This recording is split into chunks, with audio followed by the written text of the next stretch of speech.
Hey, what's up? This is Joe. In this video, I begin the ride to the 85th annual Black Hills Motorcycle Rally. Riding and camping in eastern Montana. Checking out the gorgeous Theodore Roosevelt National Park in North Dakota.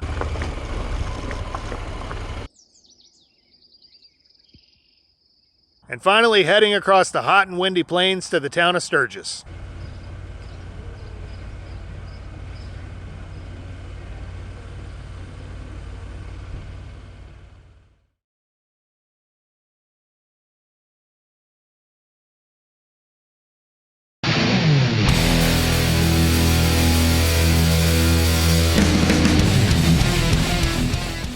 With the 85th annual Black Hills Motorcycle Rally right around the corner, I began the journey to Sturgis. Along the way, I planned on making a special stop to another national park I wanted to visit, one named after one of my personal favorite U.S. presidents, Mr. Theodore Roosevelt.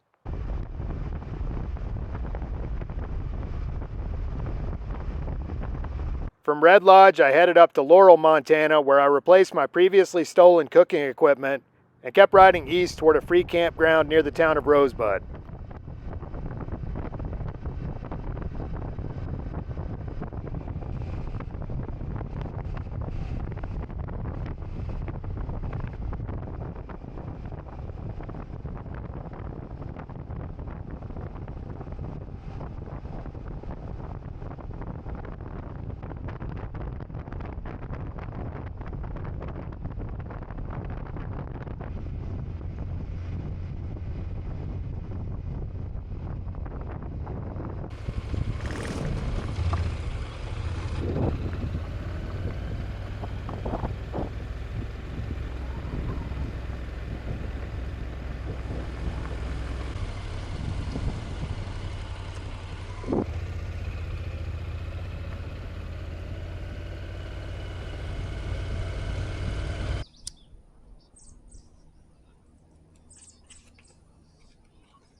Beef, it's what's for dinner. Got these Angus beef patties. Picked up that package for like $8 and change. Definitely cheaper than a steak. Had the deli slice me up about a quarter pound of Colby Jack cheese and got some Hatch green chilies. It's an absolutely gorgeous spot beside this kind of lagoon out here. They call it Rose Creek or Rosebud Creek. It's really kind of more of a lagoon. I got a nice piece of shade under whatever tree that is.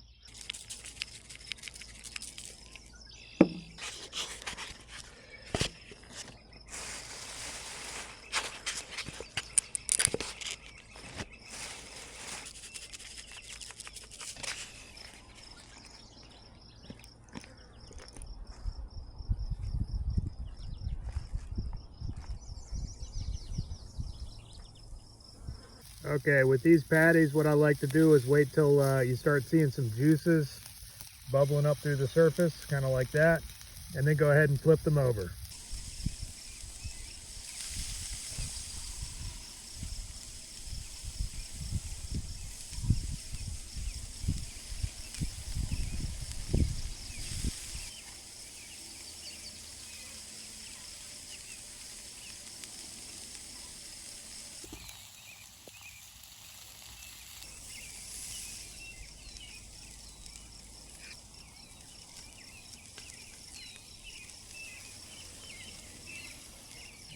That looks nice.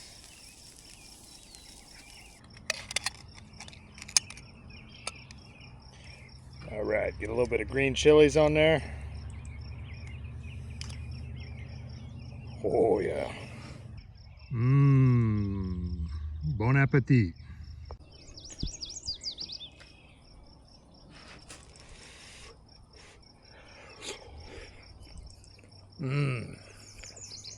Great combination.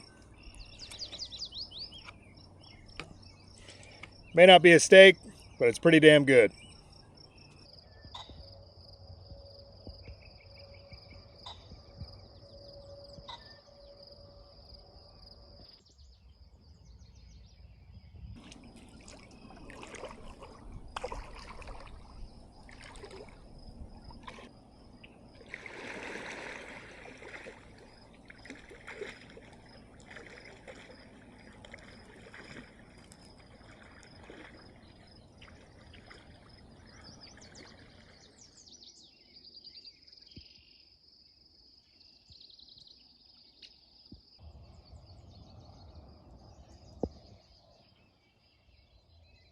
right, trying to let my stuff dry out. Everything got super dewy last night because after the temperature rises, you get all the evaporation, and then once the sun goes down, everything condenses. Let that dry out for a few minutes and then start moving towards Medora.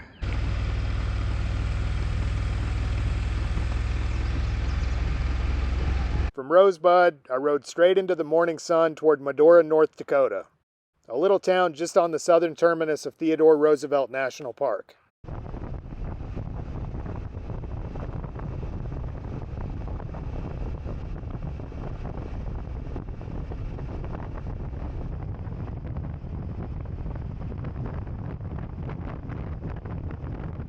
All right, I'm in this little town of Glendive. Just bought a steak and ate a couple of cans of sardines. That's my usual day. Medora is about another 80 miles east of here. This is the first time in a long time I've actually had the wind at my back. Pretty much ever since I left West Texas, I've been fighting brutal crosswinds.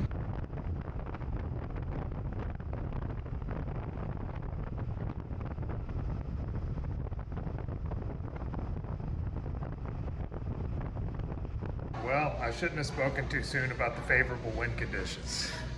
Almost as soon as I got back on the interstate, I got a brutal crosswind coming in from my right, whipping my head. Got about another 27 miles or so to Medora, and start looking for a spot out there to make camp. Hopefully I can find something kind of in some trees, because it's brutally windy right now. At least it's coming from the right, because I can deal with that and kind of lean into it. When it's coming from the left, it's a little more unpredictable. And when it's a really bad headwind that keeps changing directions, then it's really unpredictable and the bike feels really unstable. So anyway, that's the way it goes.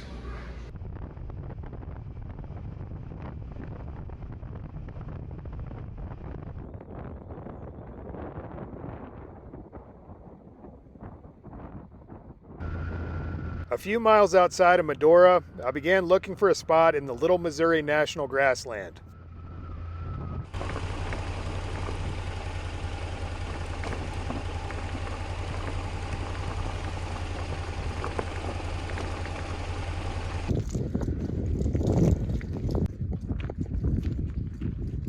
I found a halfway decent spot back there a ways.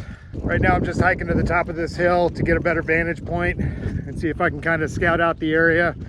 Maybe there's something better. So Theodore Roosevelt National Park is basically right over there a few miles, but still, this area is absolutely beautiful. This is national grassland as opposed to national forest.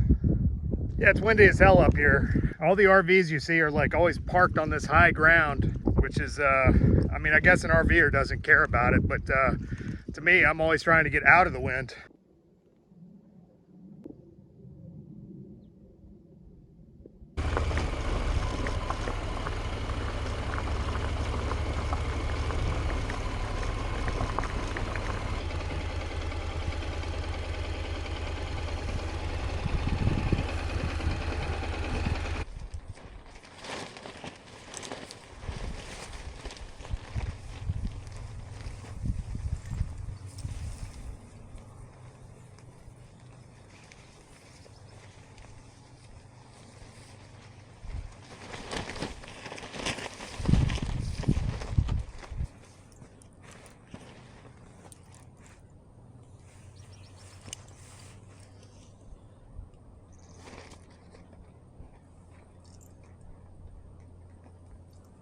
Well, when you don't have any shade, sometimes you got to make your own. Always surprised when I manage to make this work.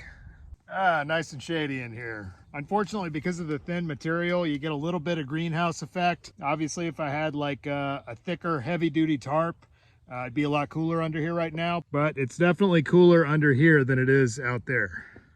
All right, I don't know about you, but I'm about ready for dinner. Picked up these beef bottom round steaks. They look nice. I'd like to see a little bit more marbling. There we go, beautiful. Throw a little bit of salt on there.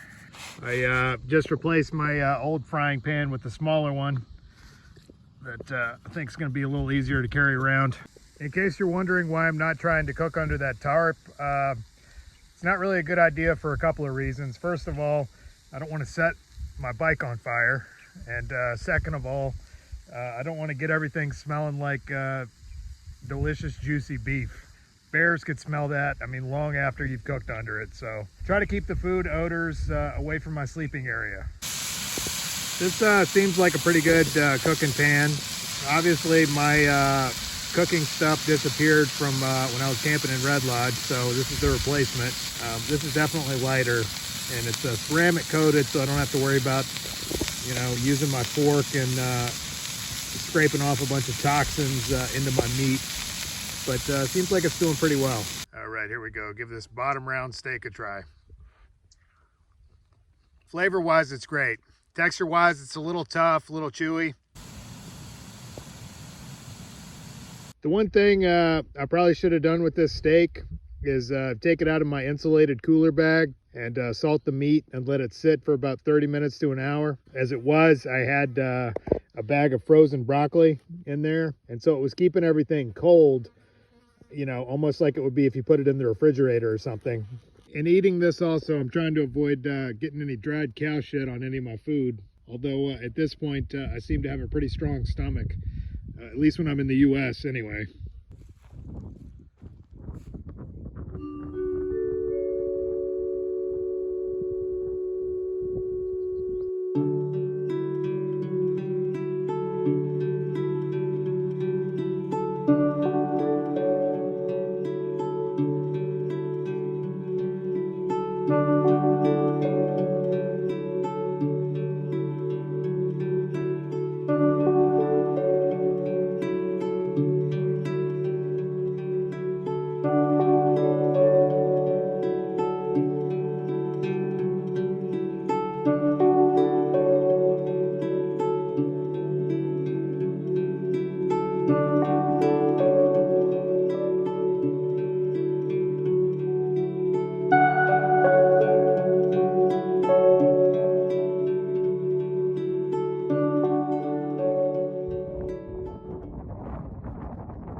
It's pretty cool. So all around me is this wild sage, which I believe is the same variety that people dry out and roll up into a bundle and then use it to smudge.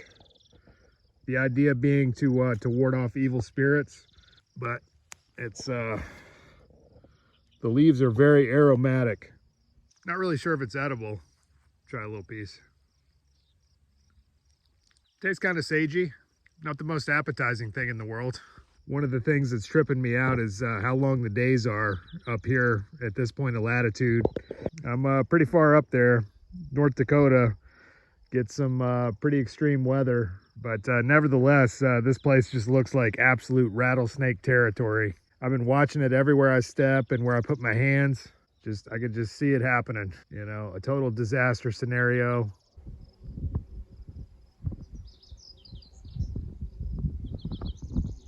You got a really short window with this place where in the summertime it's way too hot, and for most of the rest of the year it's way too cold.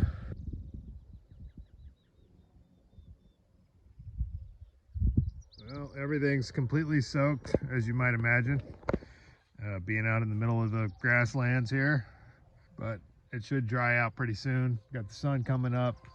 In retrospect, probably should have covered my bike. All right, got everything about halfway dried out, not totally. So heading into the town of Medora to stock up on water, and then into the Theodore Roosevelt National Park.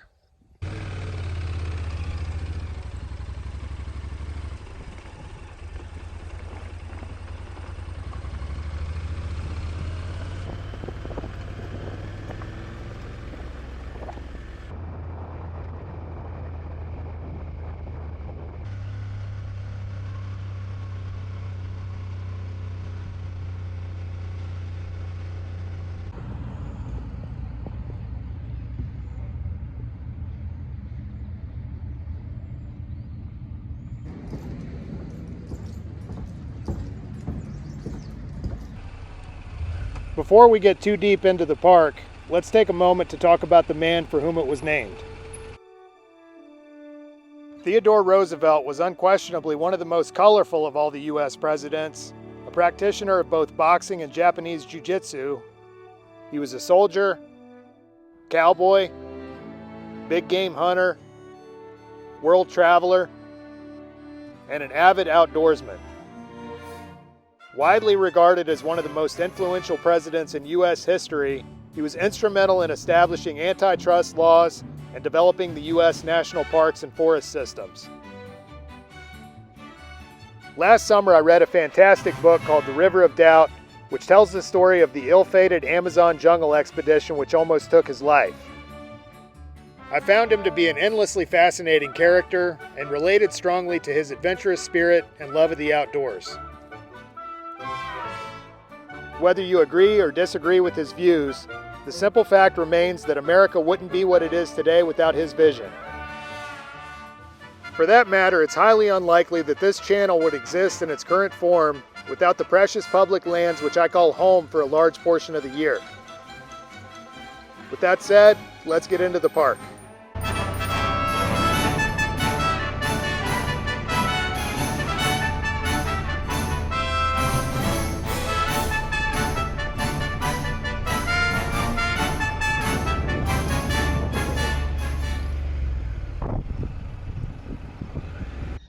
All right, here's the Prairie Dog City. There's the Prairie Dog right about, he just went in his hole. So all these mounds are the openings of the Prairie Dog burrows. There's a Prairie Dog, there's two of them.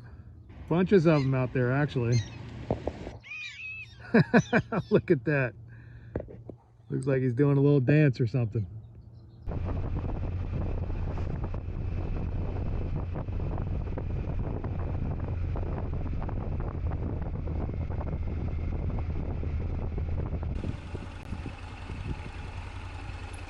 Big bison hanging out on the side of that hill. Good Lord, that thing is huge.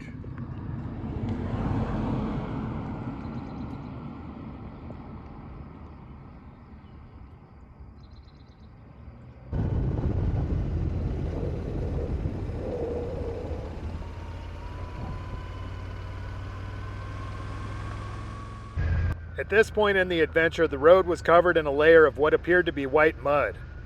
I was initially wary of riding on it until I stopped, took a few steps, and realized it was as solid as concrete.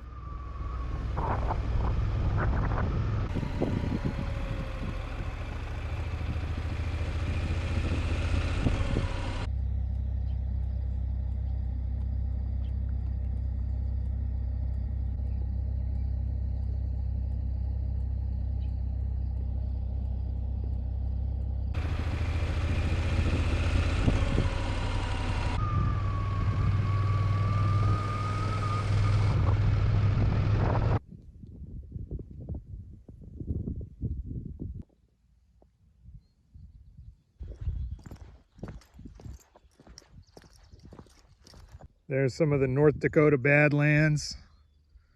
Really not a lot of traffic out here at all today. This is one of the sort of the lesser known national parks. Maybe not quite as spectacular as some other places, but I'm enjoying it. Prior to eventually becoming president, Theodore Roosevelt moved to a ranch just a little ways north of this very spot with the intention of living out his days as a cowboy in the Dakotas. The universe had other plans.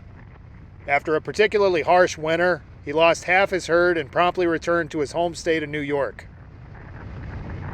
There, he held a number of titles, including police commissioner and governor, before winning the vice presidency under William McKinley. A short time later, McKinley was taken out by a deranged anarchist, and Roosevelt was sworn in as the 26th President of the United States. He was 42 years old.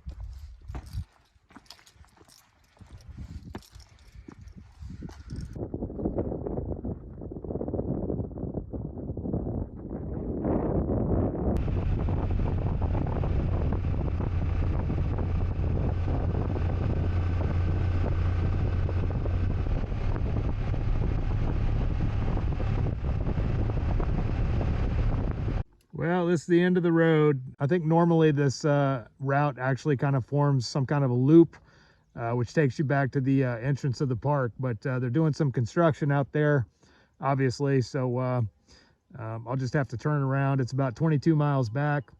Hopefully the lighting will be a little more agreeable. Basically, I've been riding into the sun for most of this, and haven't really been able to see a lot of cool stuff, so I think it should be a little better on the way out.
Let's go. Thank you.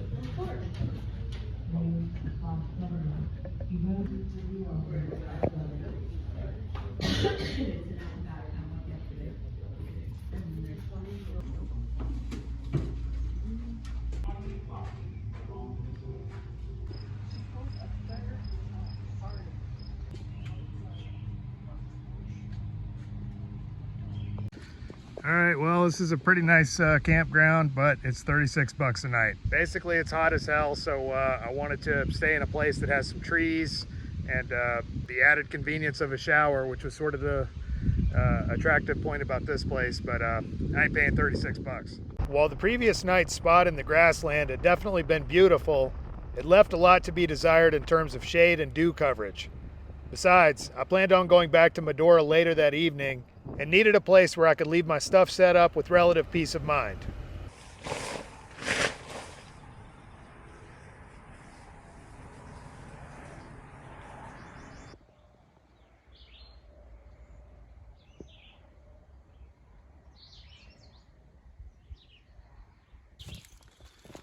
Well, this is actually a pretty sweet spot. About 9 odd miles outside of town, 20 bucks for the night, which is still a little on the expensive side, but is a damn sight better than 36. And down here, I'm way more out of the wind, kind of in this little gully right here, and with lots and lots and lots of shade. Only downside, there's no cell signal out here, but frankly, that's kind of nice. Additionally, this spot's pretty awesome because they've got a shower with hot water. So I took a hot water shower, then turned the water all the way down to cold.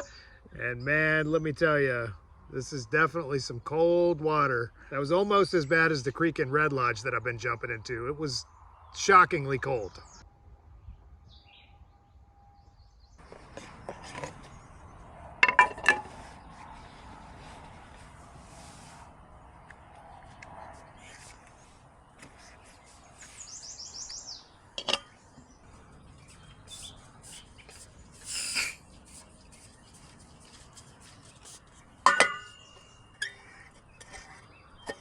One of the things I'm really glad that I did before I came here is pick up some extra food from the grocery store.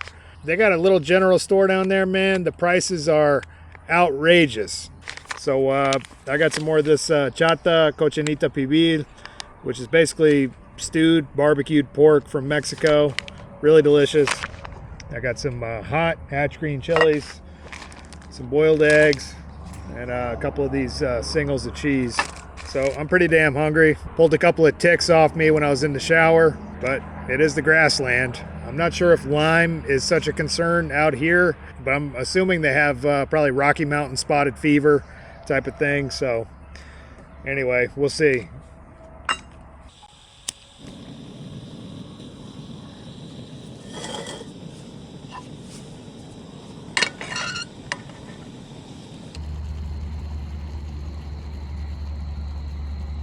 I'll tell you a story real quick. A couple years ago, I was in Sturgis and camped out in the Black Hills National Forest. And I see this big, muscular guy with long hair, all these like Slayer tattoos all over him, and just looked like a total hardcore biker. I got to talking to him, and he ended up being like one of the nicest guys in the world. He said, if you ever get up to Medora, you got to check out the musical. And I said, well, I don't know. It sounds kind of expensive. I don't know if I really want to see that. I'm not really into musicals. And pulls out $100 bill out of his wallet and hands it to me. And he's like, here, seriously, see the musical. And so that was a couple of years ago. So James, if you're watching, appreciate you. Heading over there shortly to check it out.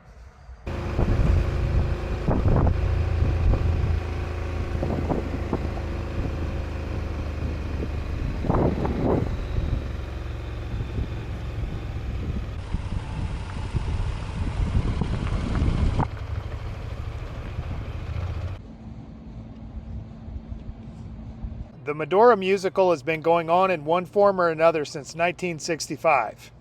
The play covers a lot of the history of the area, with a particular focus on Teddy Roosevelt, and runs 6 nights a week from June all the way through September. All right, that's the amphitheater. Looks like they've got a pretty elaborate set as a backdrop for the play. They even got their own Hollywood style sign, but this whole grounds is something to see in and of itself. Pretty amazing view out this way. I still had a couple hours to kill before showtime, so I grabbed my laptop and sat in the shade. The amount of attention I was getting from folks passing by, you'd have thought I was in the show. Rangers here. You're a ranger, but they've got 3 badges. You only have 1.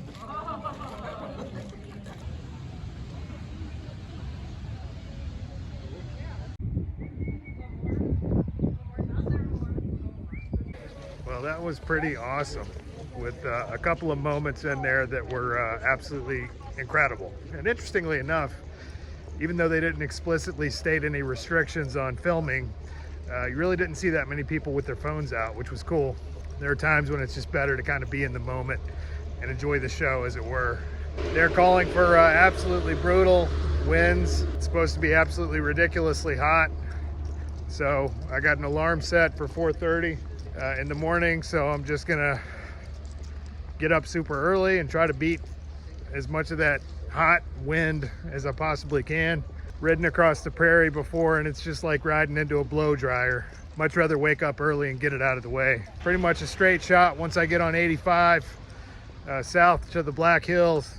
I've done a pretty good piece of riding ever since I picked up my bike in San Antonio. I mean, West Texas, New Mexico, Arizona, Idaho, Montana, parts of Wyoming, Yellowstone. It's been a ride, so I'm looking forward to seeing some friends, people I know in the Black Hills, and kind of taking it easy for a few weeks, at least before the rally. While the play was good, personally I felt they could have spent a little more time on Theodore Roosevelt. Like the time another lunatic tried to take him out leading up to the 1912 election, and he proceeded to give a 90-minute speech with the round still lodged in his chest.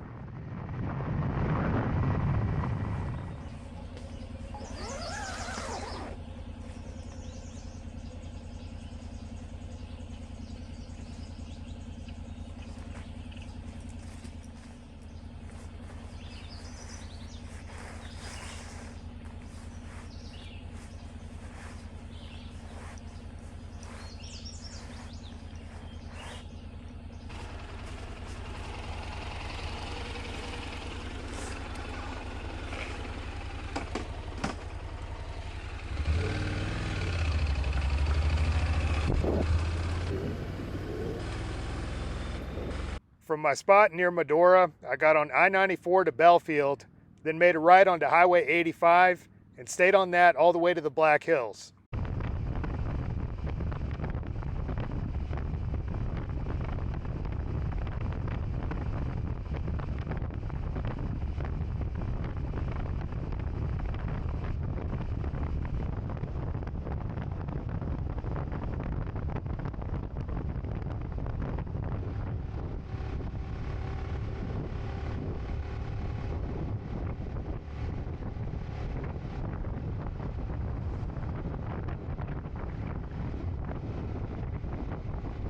All right, I'm in the town of Buffalo, South Dakota. Got off to an early start this morning, but yeah, that's kind of my strategy for doing long distances across the prairie. Typically, the high winds and heat don't really pick up until about 11 a.m., somewhere in there. Of course, there are exceptions, but typically during the hot part of the day, that's also the windiest part of the day. Some people like to ride in the evening. I prefer waking up super early and riding in the morning. I'm just more of a morning person, but it's definitely a rare and glorious thing to be riding across the plains in calm conditions and not getting absolutely battered by the heat and the wind.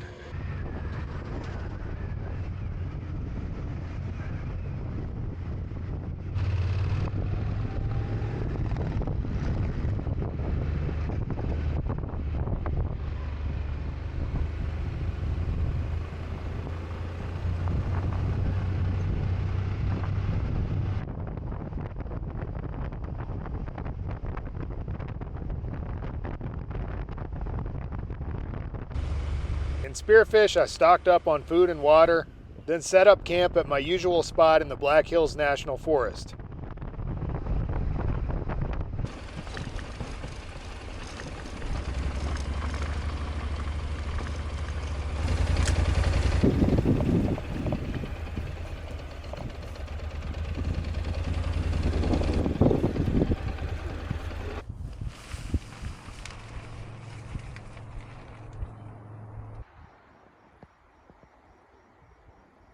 A short time later, I headed over to Sturgis, and it was just like coming home.